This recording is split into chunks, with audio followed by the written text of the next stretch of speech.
صلی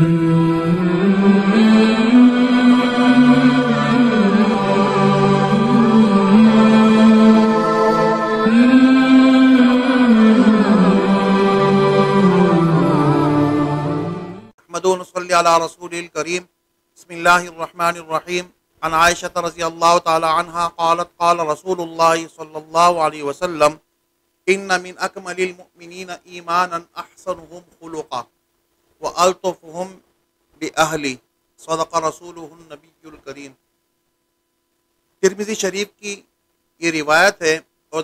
حضرت عائشہ صدیقہ رضی اللہ تعالی عنہ اس حدیث شریف کی راوی ہیں۔ وہ فرماتے ہیں کہ آپ نے کامل ایمان والا شخص کس کو قرار دیا ہے؟ یہ تو ہر آدمی یہ دعویٰ کرتا ہے کہ میں مکمل ایمان والا ہوں اور میرا ایمان کامل ہے اور دوسروں کا ایمان وہ مکمل نہیں ہے، لیکن آپ صلی اللہ علیہ وسلم نے جس کو کامل ایمان والا قرار دیا ہے، اصل ایمان اسی کا مکمل ہے۔ اس حدیث شریف میں جو حضرت عائشہ صدیقہ رضی اللہ تعالیٰ عنہ جس کی راوی ہیں، آپ صلی اللہ علیہ وسلم نے فرمایا کہ ان من اکمل المؤمنین ایمانا احسنهم خلقا، کہ کامل ایمان والا شخص کون ہے؟ دیگر عبادات کا آپ نے ذکر نہیں کیا، لیکن اس حدیث شریف میں آپ نے جو سب سے اہم ترین چیز کی طرف اشارہ دیا ہے اور امت کو سمجھایا ہے، جس کی وجہ سے گھروں کے اندر اور معاشرے کے اندر اور ملکوں کے اندر سکون آ سکتا ہے، اور جس کے پامال کرنے کی صورت میں گھروں کی تباہی ہوتی ہے، محلے میں امن و سکون ختم ہو جاتا ہے، اسی طرح ملکوں کا جو سکون ہوتا ہے وہ بھی تباہ و برباد ہو جاتا ہے۔ اگر اس چیز کا خیال رکھا جائے تو ہر جگہ امن، سکون، راحت اور خوشیاں مل جاتی ہے، اور اگر اس کا خیال نہ رکھا جائے تو اسی ایک چیز کے فقدان کی وجہ سے پھر وہ سکون اور وہ امن، وہ ساری چیزیں ختم ہو جاتی ہے۔ تو آپ علیہ السلام نے فرمایا کہ ان من اکمل المؤمنین ایمانا، کامل ترین ایمان والا شخص وہ ہے، فرمایا احسنهم خلقا، جس کے اخلاق اچھے ہوں۔ اخلاق جس شخص کے اچھے ہوں گے وہ ایمان کے اعتبار سے بھی اچھا ہوگا، جس کے اخلاق اچھے نہیں ہوں گے وہ ایمان کے اعتبار سے بھی کامل نہیں ہو سکتا۔ اس کی وجہ یہ ہے کہ ایمان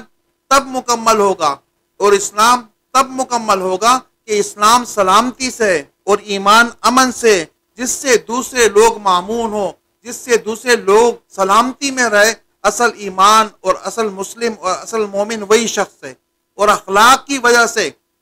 جب انسان کے اخلاق اچھے ہوتے ہیں تو اس کے گھر والے بھی اس سے سکون میں رہتے ہیں، راحت و چین میں رہتے ہیں، اس کے پڑوس والے بھی، اس کے محلے والے بھی اور اس کے ملک والے بھی۔ لیکن جب اخلاق بگڑ جاتے ہیں تو اس کے بعد اس معاشرے کا سکون بھی ختم ہو جاتا ہے۔ تو آپ علیہ السلام نے فرمایا کہ سب سے کامل ایمان والا شخص وہ ہے کہ جو اخلاق کے اعتبار سے کامل ہے، جس کے اخلاق اچھے ہیں اس کا ایمان بھی اچھا ہے، اس کا ایمان بھی مکمل ہے۔ اور آگے فرمایا وَأَلْتُفُهُمْ بِأَهْلِ، جو شخص اپنے گھر والوں کے لیے نرم گوشہ رکھتا ہو، جو اپنے گھر والوں کے لیے نرم مزاج رکھتا ہو، جو اپنے گھر والوں کے لیے اچھے اخلاق رکھتا ہو، یہ شخص یہ کامل ایمان والا ہے۔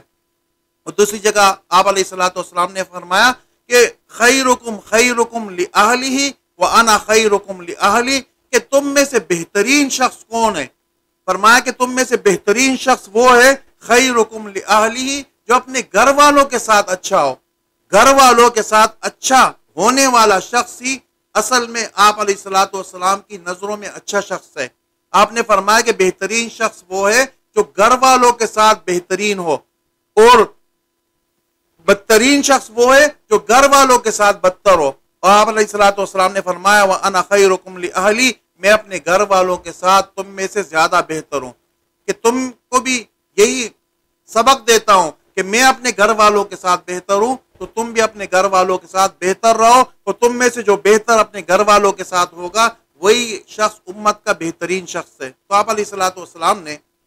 اس حدیث شریف میں اخلاق کی طرف توجہ دی ہے، امت کو اخلاق کا درس دیا ہے، اور اخلاق ہی کی وجہ سے، اخلاق حسنہ کی وجہ سے اور اچھے اخلاق کی وجہ سے گھروں کے اندر، معاشرے کے اندر اور گلیوں کے اندر اور محلوں کے اندر اور ملکوں کے اندر سکون آتا ہے، اور اخلاق نہ ہونے کی وجہ سے یہ تمام چیزیں پھر ختم ہو جاتی ہے۔ اللہ رب العزت سے دعا ہے کہ اللہ تعالی ہمیں اچھے اخلاق اور بہتر اخلاق ہمیں اپنانے کی توفیق عطا فرمائے۔ وما علینا الا البلاغ المبین۔